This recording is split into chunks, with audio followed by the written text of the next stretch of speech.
الحمد لله نحمده ونستعينه ونستغفره ونؤمن به ونتوكل عليه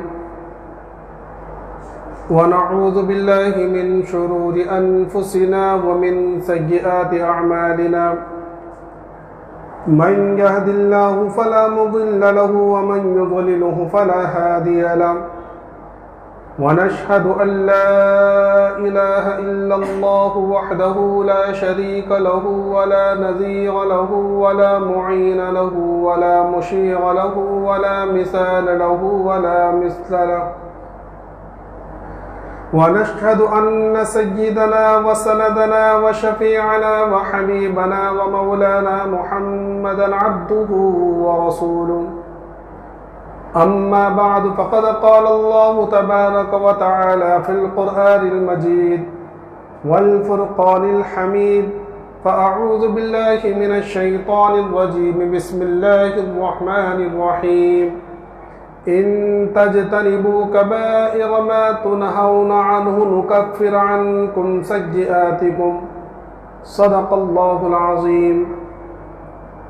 قبل اس کے بعد شروع ہو ایک مرتبہ بلند آواز کے ساتھ درود شریف پڑھ لیں۔ اللہم صلی علی سیدنا مولانا محمد وعلی آل سیدنا مولانا محمد وبارک وسلم کما تحب وترضى عدد ما تحب وترضى یا کریم۔ میرے محترم بزرگوں اور دوستوں اور عزیز ساتھیوں، پچھلے جمعے ایک حدیث پاک شروع کی تھی اور میں نے بتلایا تھا کہ اس حدیث پاک کو شروع کرنے کا مقصد یہ ہے کہ اس حدیث پاک میں اللہ کے پیارے رسول صلی اللہ علیہ وسلم نے بڑے عجیب طریقے سے حضرت ابو ذر غفاری رضی اللہ تعالیٰ عنہ سے ارشاد فرمایا، اور 6 دن تک صرف یہ بات ارشاد فرماتے رہے کہ ابو ذر میں تمہیں کچھ باتیں بتلانا چاہتا ہوں، تم انہیں غور سے سننا، توجہ سے سننا اور ان باتوں پر عمل کرنے کی کوشش کرنا۔ 6 دن تک اللہ کے رسول صلی اللہ علیہ وسلم یہ باتیں ارشاد فرماتے رہے، اور 7ویں دن آپ نے ارشاد فرمایا کہ اے ابو ذر، ظاہر اور باطن میں تقوی کا اہتمام کرنا، ظاہر اور باطن میں تقوی کا اہتمام کرنا۔ دیکھو، انسان جو ہوتا ہے اس کا ایک ظاہر ہے اور ایک باطن ہے۔ ظاہر کہتے ہیں جو ہمارا دکھتا ہے سامنے، ہاتھ، پیر، آنکھیں، زبان، یہ ہمارا ظاہر ہے۔ تو اس ظاہر سے بھی 2 باتیں منسلک ہیں، ایک یہ کہ کرنے والے کام اور دوسرا یہ کہ نہ کرنے والے کام۔ مثلا اللہ تبارک و تعالیٰ نے ہمارا جو ظاہر بنایا ہے اس سے کچھ کام کرنے کے حکم فرمائے ہیں۔ مثلا ہاتھ دیے ہیں، ہاتھوں سے اچھے کام کرنا، قرآن پاک کو پکڑنا، کسی کی مدد کرنا، سمجھے، یہ اچھے کام ہیں۔ زبان ہے، اللہ تبارک و تعالیٰ نے زبان دی ہے، زبان سے اچھے کام کرنا، قرآن پاک کی تلاوت کرنا، اللہ کی تسبیح بیان کرنا، اللہ کی حمد و ثنا کرنا، اچھی باتیں بتلانا، اللہ کا ذکر کرنا، یہ اچھی کام ہے۔ اسی طرح اللہ تبارک و تعالیٰ نے جتنے بھی ظاہری اعضاء دیے ہیں ان سے اچھے کام کرنا، اور دوسرا کام یہ ہے کہ ان اعمال سے، برے کاموں سے بچنے کی کوشش کرنا۔ مثلا ہاتھ اللہ تبارک و تعالیٰ نے دیے تو ہاتھ سے کسی کو پر ظلم نہ ہو، کسی کو بے حق اور ناحق نہ مارا جائے۔ پیر دیے ہیں اللہ تبارک و تعالیٰ نے، ان پیروں سے غلط جگہ پر نہ چلا جائے۔ اسی طرح آنکھ دی ہے، اس آنکھ سے غیر محرم کے اوپر نظر نہ ڈالی جائے۔ زبان دی ہے، اس سے غیبت، چغلی، غلط کام نہ کیے جائے۔ تو یہ ظاہر ہیں، اور ظاہر کے کام کرنے کے ہیں اور کچھ کام بچنے کے ہیں۔ اسی طرح انسان کا ایک باطن ہے۔ باطن کہتے ہیں انسان کی روح، اندر کا مادہ، اور ظاہر سی بات ہے کہ اس کے اندر بھی کچھ کام اللہ کی طرف سے کرنے کے ہیں، کچھ کام نہیں کرنے کے ہیں۔ مثلا اللہ تبارک تعالیٰ نے انسان کا جو نفس بنایا ہے یہ اس کا باطن ہے، اور اس کا دماغ جو بنایا ہے اس کا باطن ہے۔ تو اپنے دماغ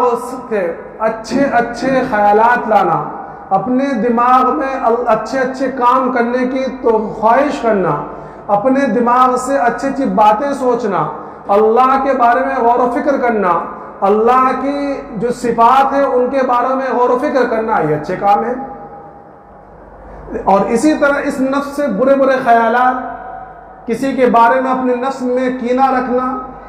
سمجھے، کینہ، کپٹ، حسد، یہ ساری چیزیں باطن سے متعلق ہیں، تو ان تمام چیزوں سے بچنا۔ تو ظاہر اور باطن دونوں میں تقوی کا اہتمام کرنا۔ اور میں نے پچھلے ہفتے بتایا تھا کہ تقوی کے اوپر اللہ تبارک تعالیٰ نے بہت سارے انعامات رکھے ہیں، اور میں نے بتایا تھا کہ اس زمانے کے اندر خاص طور پر جو ہم پریشان ہیں روزی روٹی کے اعتبار سے اور معاش کے اعتبار سے، اللہ تبارک تعالیٰ نے فرمایا وَلَوْ أَنَّهُمْ آمَنُوا وَاتَّقَوْا لَكَفَّرْنَا عَنْهُمْ سَيِّئَاتِهِمْ وَلَأَدْخَلْنَاهُمْ جَنَّاتِ النَّعِيمِ۔ اور آگے فرمایا کہ اسی آیت کے اندر آگے لَأَكَلُوا مِن فَوْقِهِمْ وَمِن تَحْتِ أَرْجُلِهِمْ۔ کیا مطلب کہ اگر یہ ایمان لے آئیں اور تقوی اختیار کریں تو اللہ سب سے پہلے تو ان کی پچھلے گناہوں کو معاف کر دے گا، اور بعد میں فرمایا لَأَكَلُوا مِن فَوْقِهِمْ وَمِن تَحْتِهِمْ، کہ اللہ تبارک و تعالیٰ انہیں آسمان سے بھی رزق عطا فرمائے گا اور زمین سے بھی رزق عطا فرمائے گا، اوپر سے بھی رزق عطا فرمائے گا، نیچے سے بھی رزق عطا فرمائے گا۔ جہاں بعض مفسرین نے بہت سارے اس کی تفسیر کی ہے، وہاں ایک تفسیر فرمائی ہے کہ دیکھو انسان کے اندر دو چیزیں ہیں، ایک ہے جسم اور ایک ہے روح۔ جسم بنا ہے اس کا مٹی سے، تو جسم کی جتنی بھی ضروریات ہے اللہ تبارک تعالیٰ نے زمین سے پیدا کی ہے۔ مثلا انسان کو کھانے کی ضرورت ہوتی ہے، وہ جسم کو ضرورت ہوتی ہے، روح کو کھانے کی ضرورت نہیں ہوتی ہے، سمجھے، جسم کو کھانے کی ضرورت ہوتی ہے۔ تو اللہ تبارک تعالیٰ نے جسم کے کھانے کے لیے جتنی بھی چیزیں ہیں، کھانے کی جتنی بھی چیزیں وہ زمین سے بنائی ہے، پھل ہے، فروٹ ہے، غلہ، اناج، ساری چیزیں زمین سے اگا دی۔ انسان کے جسم کو لباس کی ضرورت ہوتی ہے،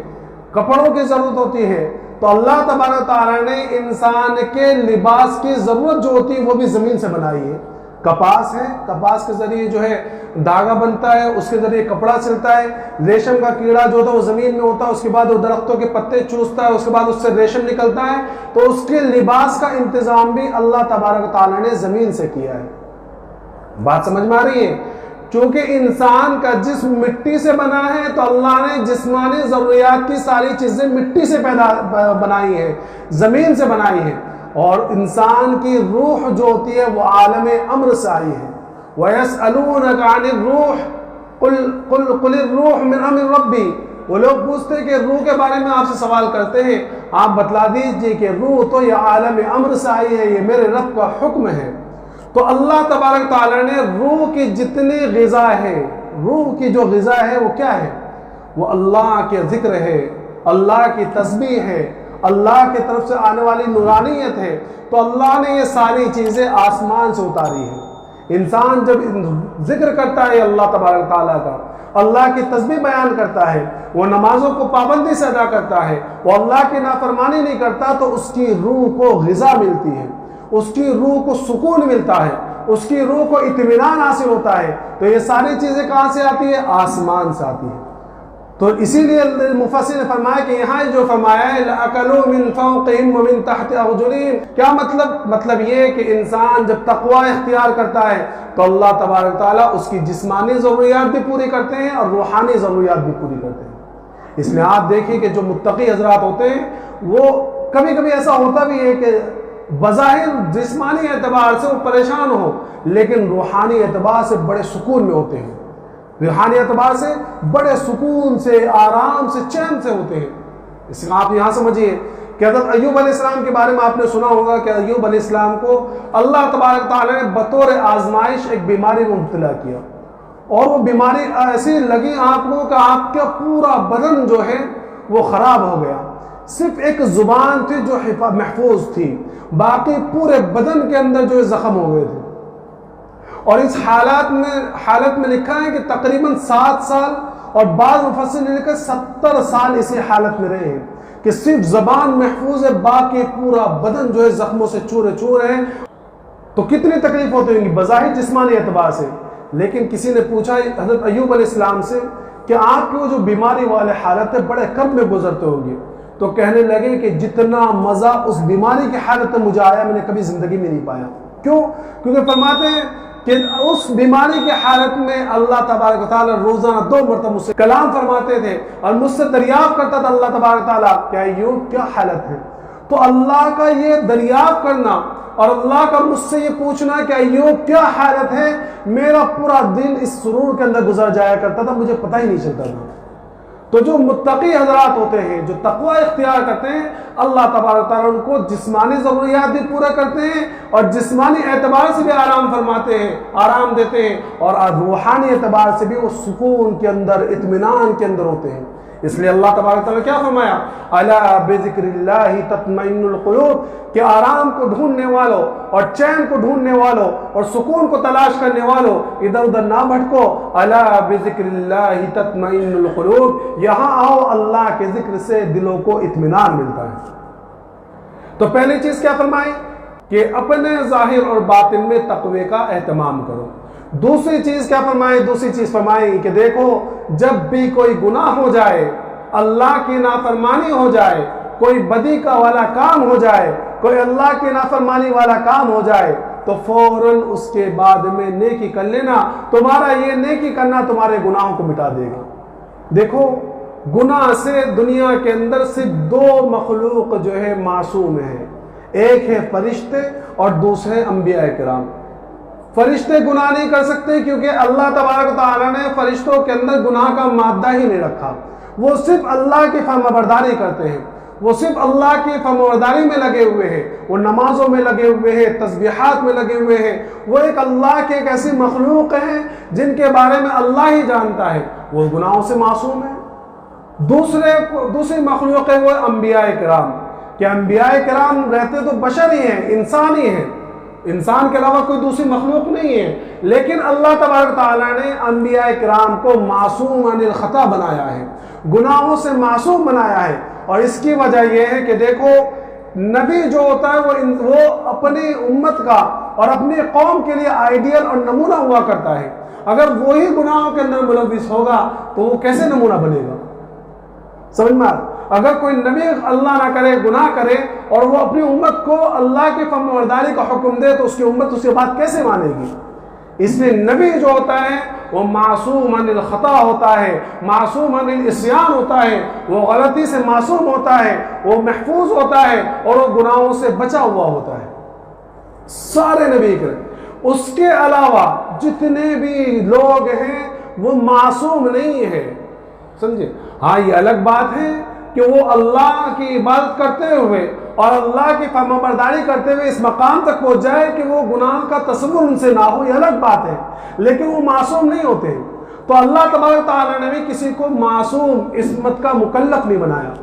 کسی کو یہ نہیں کہا کہ بھائی تم ایسے بن جاؤ کہ تم سے گناہ نہ ہو، ایسے نہیں، بلکہ فرمایا کہ گناہ ہو سکتے ہیں،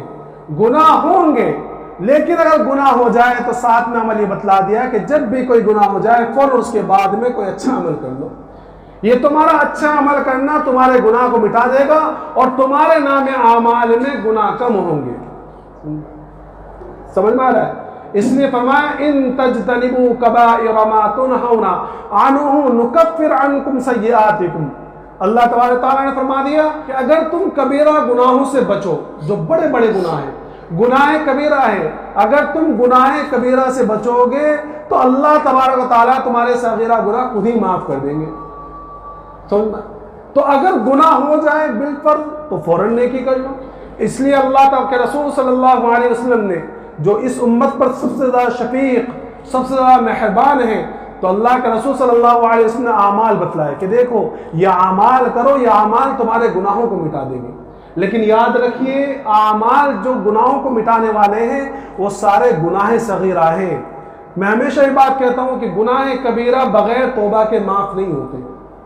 گناہ کبیرہ بغیر توبہ کے معاف نہیں ہوتے۔ حضرت شیخ الحدیث رحمۃ اللہ علیہ نے فضائل اعمال کے اندر یہ بات لکھی کہ دیکھو اس کی دو وجہ ہے۔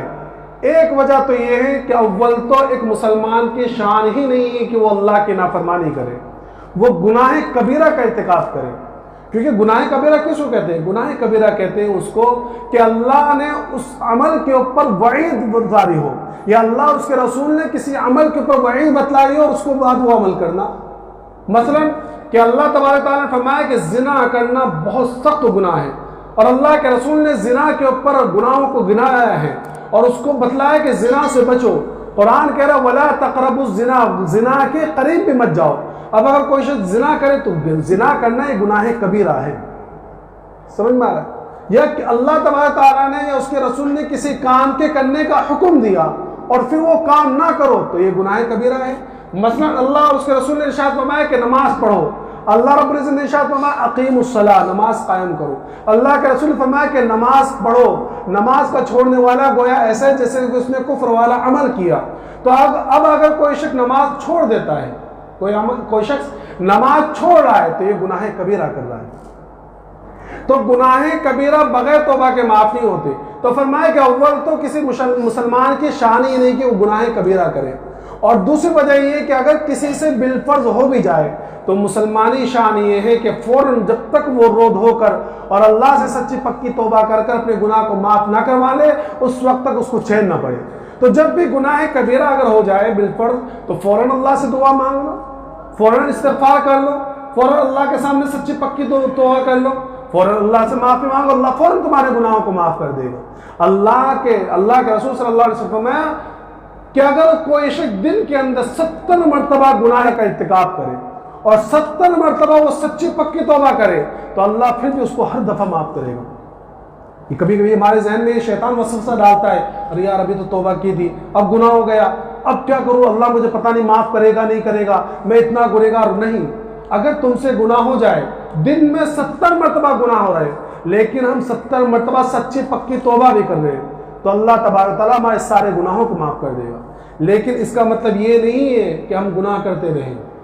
بالفرض اگر گناہ ہو جائے، ہم چاہ تو نہیں رہتے لیکن پھر بھی شیطان کے بہکاوے میں آگے ہم سے گناہ ہو گیا تو فوراً سچی پکی توبہ کر لو۔ اور میں نے بتلایا کہ جو سچی پکی توبہ کرے گا وہ دوبارہ جلدی گناہ نہیں کرے گا، کیونکہ سچی پکی توبہ اس کو ہوتا ہے۔ ہم کیا سمجھتے ہیں سچی بس قسم اٹھا لی کہ اللہ سے میں توبہ اب نہیں کروں گا، یا ہم نے ہمارے وہ بچپن سے چلنا نا کہ ایک تھپڑ یہاں مار دیا کہ یہاں مار دیا کہ اللہ معاف کر دے بس توبہ ہوگا۔ نہیں، توبہ کا مطلب یہ ہے کہ جو گناہ کیا اس کے اوپر دل سے شرمندہ ہو، آئندہ نہ کرنے کا عزم ہو اور اللہ کے سامنے رونا گڑگڑانا ہو کہ ندامت بھی ہو، پشیمانی بھی ہو، شرمندگی بھی ہو، آئندہ نہ کرنے کا عزم بھی ہو، اور پھر اللہ سے توبہ مانگ کرے تو یہ توبہ جو ہے سچی پکی توبہ ہے۔ تو ظاہر سی بات ہے جب آئندہ نہ کرنے کا عزم ہوگا تو حتی الامکان کوشش کرے گا کہ میں گناہ نہ کروں۔ سمجھ میں آ رہا ہے؟ تو اول تو وہ کبیرہ گناہ کرے گا ہی نہیں، اور اگر کوئی صغیرہ گناہ ہو جاتے تو اللہ کے رسول صلی اللہ علیہ وسلم نے بہت سارے عمل بتلائے ہیں، بہت سارے عمل بتلائے کہ یہ عمل کر لو تمہارا صغیرہ گناہ معاف ہو جائیں گے۔ فرمایا کہ صلاۃ التسبیح ہے کہ صرف صلاۃ التسبیح سے 10 طریقے کے گناہ معاف ہوتے ہیں، بڑے چھوٹے اور جو ہے چھپے ہوئے ڈھکے ہوئے اور جان بوجھ کے کیے ہوئے، بھولے سے کیے ہوئے، سمجھے، اور سب کے سامنے کیے ہوئے، یہ بہت سارے اللہ کے رسول صلی اللہ علیہ وسلم فرمایا کہ سارے گناہ معاف ہو جاتے ہیں۔ لیکن یہاں بھی جو الفاظ آئے نا بڑے، تو ایک بڑے کا مطلب بڑے گناہ نہیں، کبیرہ گناہ نہیں، بلکہ بڑے سے مطلب یہ ہے کہ صغیرہ گناہوں کے اندر جو بڑا گناہ ہے۔ سمجھ میں، اس لیے میں پہلے بتلا رہا ہوں کہ گناہوں کی معافی کا اعلان صغیرہ گناہوں کا ہے، کبیرہ گناہوں کا نہیں ہے۔ اسی طرح نماز کے بارے میں اللہ کے رسول صلی اللہ علیہ وسلم فرمایا کہ ایک نماز دوسرے نماز کے درمیان کے جو صغیرہ گناہ ہوتے ہیں اللہ اس کو معاف کر دیتا ہے۔ مثلا ہم نے زور کی نماز پڑھی، زور کی نماز پڑھنے کے بعد باہر نکلے اس گناہ صغیرہ ہو گئے، اس کے بعد آ کے ہم نے عصر کی نماز پڑھی تو اب عصر اور ظہر کے درمیان کے جو صغیرہ گناہ ہیں اللہ تبارک تعالیٰ معاف کر دیں گے۔ اسی طرح عصر کی نماز پڑھی، اس کے بعد مغرب کی نماز پڑھ دی، درمیان کے گناہ معاف ہو گئے، مغرب کے بعد عشاء پڑھی، عشاء مغرب کے درمیان کے گناہ معاف ہو گئے۔ اسی طرح اللہ کے رسول صلی اللہ علیہ وسلم فرمایا کہ ایک جمعہ دوسرے جمعے کے درمیان کے گناہوں کا کفارہ ہو جاتا ہے۔ ایک حدیث پاک کے اندر اللہ کے رسول صلی اللہ علیہ وسلم فرمایا کہ ایک رمضان کے روزے دوسرے رمضان کے روزوں کے درمیان کی گناہوں کو معافی ہو جاتی ہے۔ اسی طرح اللہ کے رسول صلی اللہ علیہ وسلم فرمایا کہ جو شخص قربانی کرتا ہے اور قربانی کرتے ہوئے جب سے قربانی کا پہلا قطرہ گرتا ہے تو اس کے سارے گناہ معاف ہو جاتے ہیں، اور اس کے بعد جتنے بھی اس کے بال ہوتے ہیں بال کے برابر اس کے نیکیاں لکھی جاتی ہیں۔ تو یہ سارے وہ اعمال ہیں جو گناہوں سے بچنے کا ذریعہ ہے۔ سمجھ میں؟ تو جب بھی کوئی گناہ ہو جائے فوراً نیکی کر لو، اس لیے کسی بھی نیکی کو کم نہیں سمجھنا چاہیے۔ ہر نیکی بہت ہی قیمتی ہے، اور یہ نیکی ہمیں آج پتہ نہیں چل رہی، آج سمجھتے کہ چھوٹا تو کام ہے۔ یہ نیکیوں کا بھاؤ اور یہ نیکیوں کی قدر و قیمت کل قیامت میں پتہ چلے گی، جب ایک ایک نیکی قیمتی ہوگی اور وہاں اللہ ایک ایک نیکیوں کے اوپر یا اللہ کے وہاں اللہ کی شان مغفرت ہوگی کہ وہاں اللہ تبارک تعالیٰ ایک ایک نیکیوں کے اوپر معاملات فرمائے گا، ایک ایک نیکیوں کے اوپر، اور وہاں ایک ایک نیکیوں کی قدر و قیمت ہوگی۔ بلکہ وہاں تو انسان یہ چاہے گا، آج ہمارے سامنے یہ ہے کہ اللہ کے راستے میں خرچہ کرو، آج ہمیں سمجھ میں نہیں آ رہا ہے کہ ہم ایک ایک پیسوں کو پکڑتے ہیں، ہم یہ سوچتے ہیں کہ بھئی یہ کہاں خرچہ کریں، کہ دنیا کے اوپر خرچہ کرنا آسان، لیکن اللہ کے راستے میں خرچ کرنا بڑا مشکل پڑتا ہے۔ لیکن وہاں اللہ تبارک تعالیٰ نے ارشاد فرمایا کہ یود المجرم لو یفتدی من عذاب یومئذ ببنی وصاحبتی واخی وفصیلتی التی تؤوی ومن فی الارض جمیعا ثم ینجی کلا، فرمایا کہ کل قیامت کے موقع پر انسان یہ چاہے گا کہ اس کے پاس جتنا بھی چیز ہے، اس کے آل اولاد لے لیے جائے، اس کے مال و منال لے لیے جائے، بلکہ دنیا کے سارے خزانے اس کے پاس ہو تو وہ یہ سوچے گا کہ سارے خزانے اللہ مجھ سے لے لے اور میری مغفرت فرما دے۔ فرمایا کہ وہاں یہ معاملہ نہیں ہوگا۔ جو خرچ کرنا دنیا کے اندر خرچ کرنا، جو عمل کرنا دنیا کے اندر عمل کرنا، جو نیکی کرنا وہ دنیا کے اندر کرنا ہے، آخرت کے اندر نیکی کرنے کا موقع نہیں ملے گا، بلکہ ایک مرتبہ اس کی روح نکل گئی، نزا کی حالت آ گئی، اب نیکیوں کا دروازہ بند، اب وہ کوئی نیکی نہیں کر سکتا۔ ہاں اگر اس نے کوئی صدقہ جاریہ یا ثواب جاریہ کر کے گیا ہوگا، کوئی اعمال جاریہ کر کے گیا ہوگا کہ جس کا ثواب اس کو مرنے کے بعد ہی ملتا رہے تو الگ بات ہے، جیسے مسجدیں بنا گیا، مسجد کے اندر کچھ سامان رکھ گیا، قرآن شریف رکھ گیا، یا اپنے بچوں کو حافظ قرآن بنا گیا یا نیک صالح بنا دیا اور وہ بچے اس کے لیے دعائیں کرتے رہے تو اس کے اعمال کے اندر بڑھوتری ہوتی رہے گی، ورنہ اس کی ذات سے کوئی عمل نہیں ہو سکتا۔ تو اب کل قیامت میں پتہ چلے گا کہ نیکی کتنی اہم ہوتی ہے، اور نیکیوں کا وہاں پتہ چلے گا کہ وہاں اللہ کے ہاں کیا مرتبہ ہے نیکیوں کا۔ اس نے ایک واقعہ لکھا ہے حدیث پاک کے اندر کہ کل قیامت کے اندر وہاں 3 فریق ہوں گے۔ ایک فریق تو وہ ہوگا جو بالکل عام کافر، جو انہوں نے اللہ اور اس کے رسول پر ایمان نہیں لائے، تو ان کا تو فوراً فیصلہ ہو جائے گا کہ ان کو جہنم میں ڈال دو۔ دوسرا فریق وہ ہوگا جو جنتی ہوگا کہ ان کو جنت میں ڈال دیا جائے گا۔ ایک فریق وہ ہوگا جس کی نیکی اور گناہ برابر ہو جائیں گے۔ جب اعمال نامہ تلے گا تو نیکی اور گناہ برابر ہو جائیں گے، تو وہ لوگ ایسے ہوں گے جن کو آراف میں ڈالا جائے گا۔ آراف ایک جگہ کا نام ہے جو جنت اور جہنم کے بیچ میں ہے، تو یہ جب تک اللہ چاہیں گے جب تک یہ آراف میں رہیں گے، اور جب اللہ کی مرضی ہوگی ان کو جنت میں داخل کر دیا جائے گا۔ تو ایک ایسا ہی شخص ہوگا جس کی نیکیاں اور برائیاں برابر ہو جائیں گی تلنے میں، تو اللہ تعالیٰ سے یہ کہیں گے کہ جاؤ ایک نیکی تم لے کر آ جاؤ۔ اگر تم ایک نیکی لے کر آ گئے تو تمہیں جنت میں داخل کر دیا جائے گا، اور وہ شخص بڑا خوش کہ ایک نیکی کا تو معاملہ ہے، وہاں سے مسکراتا وہ باہر نکلے گا اور ڈھونڈے گا اپنے رشتہ داروں کو۔ وہ اپنے باپ کے پاس جائے گا کہ ابا جان آپ میرے باپ ہو، آپ نے مجھے بڑی محنت اور مشقت سے پالا تھا، آپ نے میرے لیے بڑے کام کیے، بڑے نہ رات دیکھا نہ رات دیکھی نہ دن دیکھا، اور بڑی محنت کی دنیا کے اندر، میری تعلیم و تربیت کی ہے، آج میں بڑے پریشانی کے عالم میں ہوں، ایک نیکی کی ضرورت ہے، آپ مجھے وہ نیکی دے دو۔ تو باپ کہے گا کہ بھی کیسا بیٹا،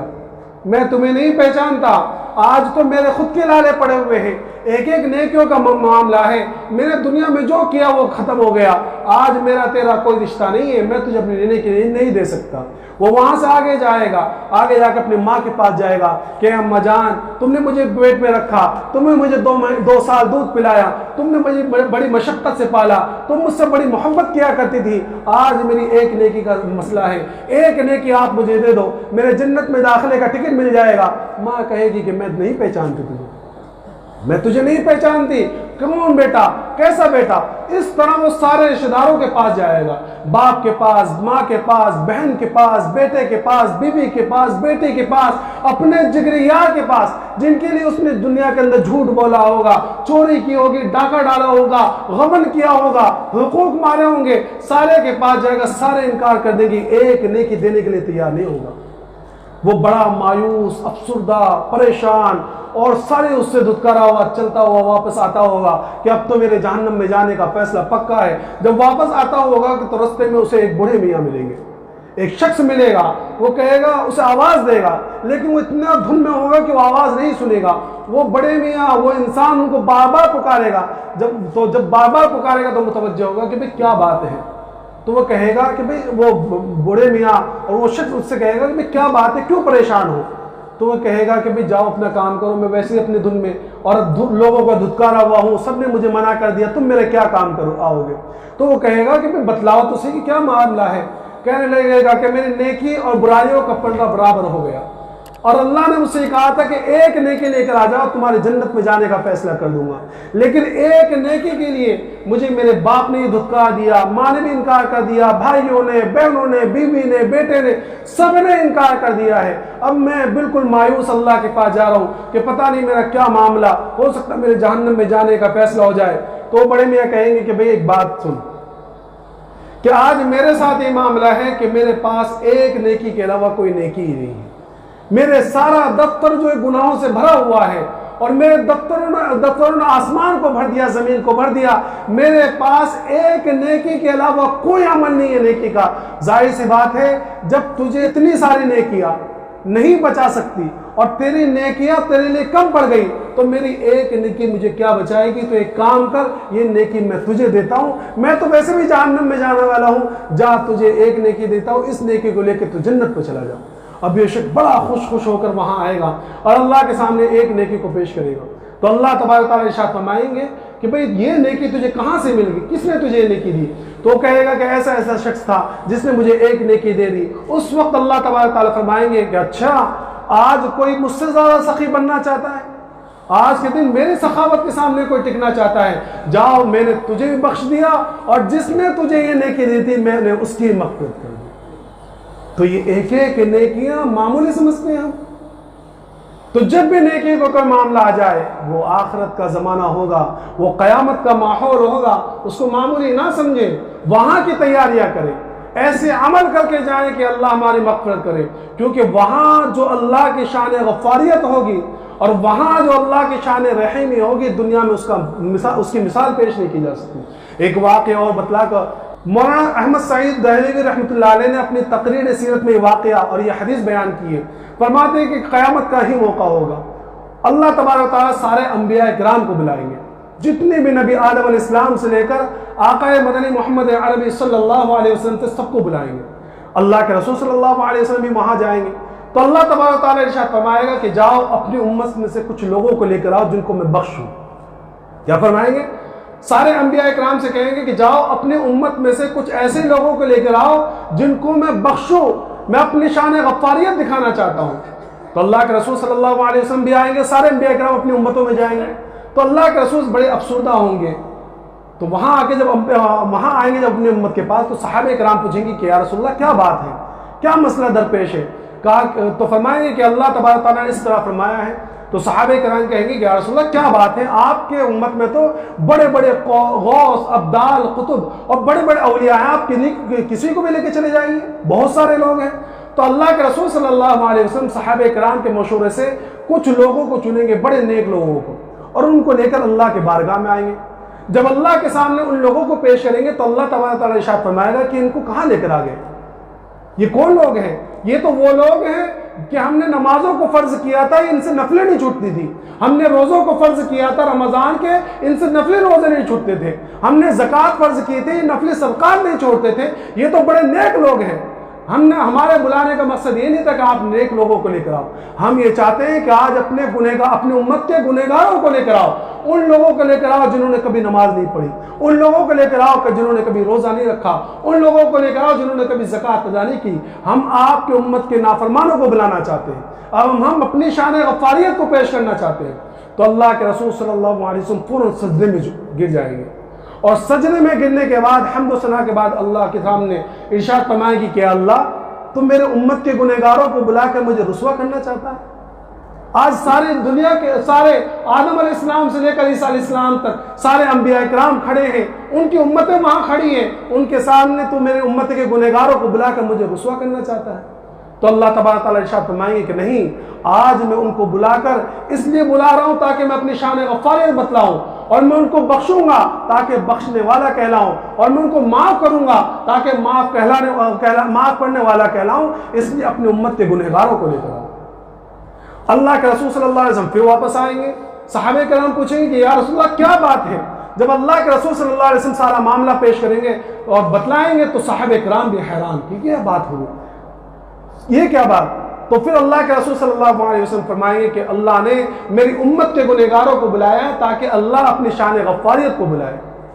اور تاکہ اللہ تبارک تعالیٰ اپنی شان غفاریت کو بتلائے، اپنی شان رحیمی کو بتلائے۔ تو اس وقت لکھا ہے مولانا احمد سعید دہلوی رحمۃ اللہ علیہ نے کہ اس وقت بڑے بڑے گنہگار تو کھڑے ہو جائیں گے فوراً، وہ فوراً پہلی صف میں آ کے کھڑے ہو جائیں گے جتنے بڑے گنہگار ہوں گے، لیکن اس کے ساتھ ساتھ میں بڑے بڑے قطب، بڑے بڑے ابدال، بڑے بڑے غوث بھی کھڑے ہو جائیں گے کہ آج ہم بھی اللہ کی شان رحیمی کا مورد بننا چاہتے ہیں، آج ہم بھی اپنے اللہ کی شان غفاریت کا مظہر بننا چاہتے ہیں۔ اور یہاں مولانا احمد سعید دہلوی رحمۃ اللہ نے ایک شعر لکھا ہے، فرمایا کہ وہ کرشمے دکھائے شان رحمت نے، وہ کرشمے دکھائے شان رحمت نے روز محشر میں، وہ کرشمے دکھائے شان رحمت نے روز محشر میں، ہر بے گناہ چیخ اٹھا کہ میں بھی گنہگار ہوں، کہ وہاں اللہ کی شان غفاریت ایسا مظہر ہوگا اس کا کہ بڑے بڑے قوس ابدال بھی کہنے لگیں کہ اللہ ہم بھی تیرے شان رحیمی کے مستحق ہیں اور تیری شان غفاریت کے مستحق ہیں۔ تو میرے محترم وضو دوستو، دوسرے جو نصیحت تھی اس کا خلاصہ یہ ہے کہ جب ہم گنہگار ہیں، خطا کار ہیں، ہم معصوم نہیں ہیں، اللہ کی نافرمانی ہوتی ہے، ہو سکتی ہے، لیکن جب بھی اللہ کی نافرمانی ہو جائے فوراً کوئی نہ کوئی نیکی کا عمل کر لیں، نیک عمل کر لیں، نیکی کر لیں، تاکہ اللہ تبارک تعالیٰ ہمارے اس بدی کا بدل اس نیکی کو بنا لے۔ اللہ تبارک تعالیٰ تمام کو اپنا فرمانبردار بنا لے، نیک اعمال کرنے کی توفیق عطا فرمائے، اعمال سیئہ سے بچنے کی توفیق عطا فرمائے۔ وآخر دعوانا الحمدللہ رب العالمین۔